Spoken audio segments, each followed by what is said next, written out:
Hey, I know you're having trouble sleeping, so I decided I'm gonna help you. How? Well, I know when I read to you, it's always put you to sleep, so I brought over a candle and this book here, and I'm going to read you one of my favorite short stories. How does that sound? Good. Now just relax. I'm gonna light this candle.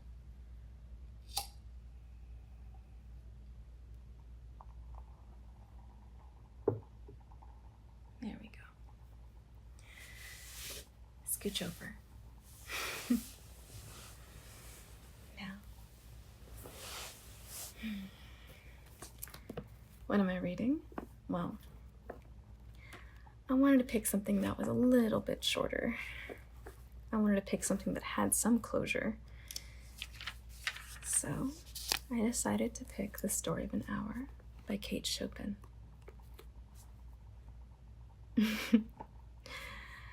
You're yawning already, huh? Well, good. So let's begin. Knowing that Miss Mallard was afflicted with the heart trouble, great care was taken to break to her as gently as possible the news of her husband's death. It was her sister Josephine who told her, in broken sentences, veiled hints that revealed and half concealing. Her husband's friend Richards was there too, near her. It was he who had been in the newspaper office when intelligence of the railroad disaster was received, with Brentley Mallard's name leading the list of killed. He had only taken the time to assure himself of its truth by a second telegram, and had hastened to forestall any less careful, less tender friend in bearing the sad message. She did not hear the story as many women have heard the same, with a paralyzed inability to accept its significance. She wept at once, with sudden, wild abandonment in her sister's arms. When the storm of grief had spent itself, she went away to her room alone. She would have no one follow her. There stood, facing the open window, a comfortable, roomy armchair. Into this she sank, pressed down by a physical exhaustion that haunted her body and seemed to reach into her soul. She can see in the open square before her house the tops of trees that were all aquiver with the new spring life. The delicious breath of rain was in the air. In the street below, a peddler was crying his wares. The notes of a distant song, which someone was singing, reached her faintly, and countless sparrows were twittering in the eaves. There were patches of blue sky showing here and there through the clouds that had met and piled one above the other in the west facing her window. She sat with her head thrown back upon the cushion of the chair, quite motionless, except when a sob came up into her throat and shook her, as a child who has cried itself to sleep continues to sob in its dreams. She was young, with a fair, calm face, whose lines bespoke repression and even a certain strength. But now there was a dull stare in her eyes, whose gaze was fixed away off yonder on one of those patches of blue sky.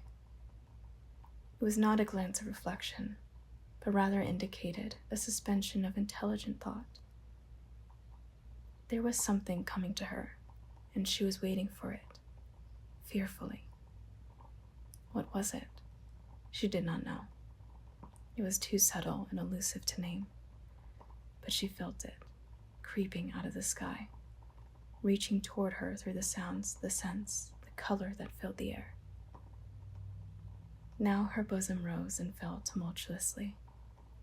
She was beginning to recognize this thing that was approaching to possess her, and she was striving to beat it back with her will, as powerless as her two white slender hands would have been.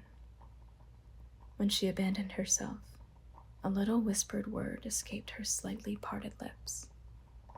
She said it over and over under her breath. Free, free, free. The vacant stare and the look of terror that had followed it went from her eyes. They stayed keen and bright. Her pulses beat fast, and the coursing blood warmed and relaxed every inch of her body. She did not stop to ask if it were or were not a monstrous joy that held her. A clear and exalted perception enabled her to dismiss the suggestion as trivial.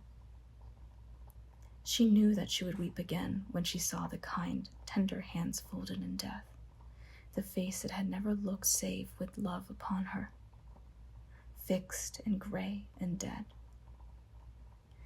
But she saw beyond that bitter moment a long procession of years to come that would belong to her absolutely, and she opened and spread her arms out to them in welcome. There would be no one to live for her during those coming years.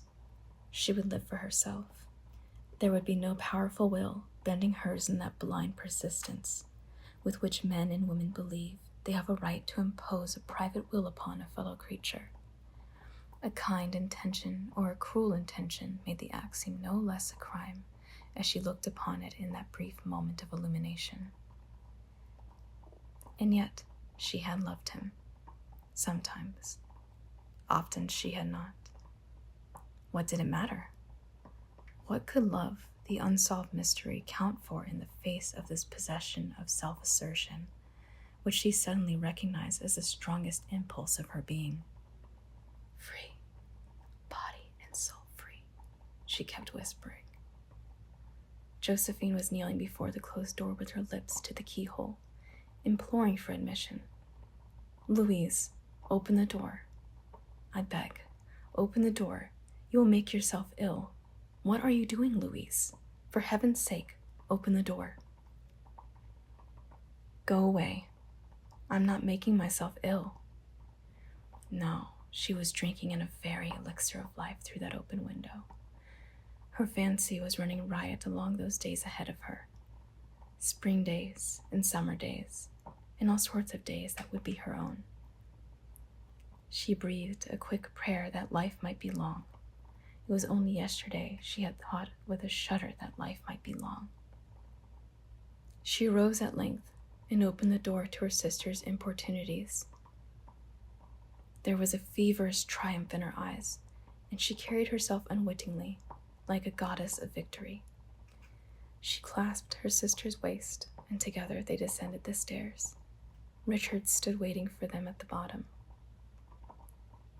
Someone was opening the front door with a latchkey. It was Bentley Mallard who entered, a little travel-stained, composedly carrying his gripsack and umbrella. He had been far from the scene of the accident and did not even know there had been one. He stood amazed at Josephine's piercing cry, at Richard's quick motion to screen him from the view of his wife, but Richard's was too late.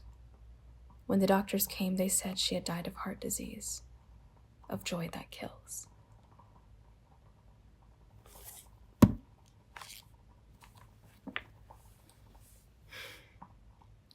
Sleeping soundly, I see. Good. Good night.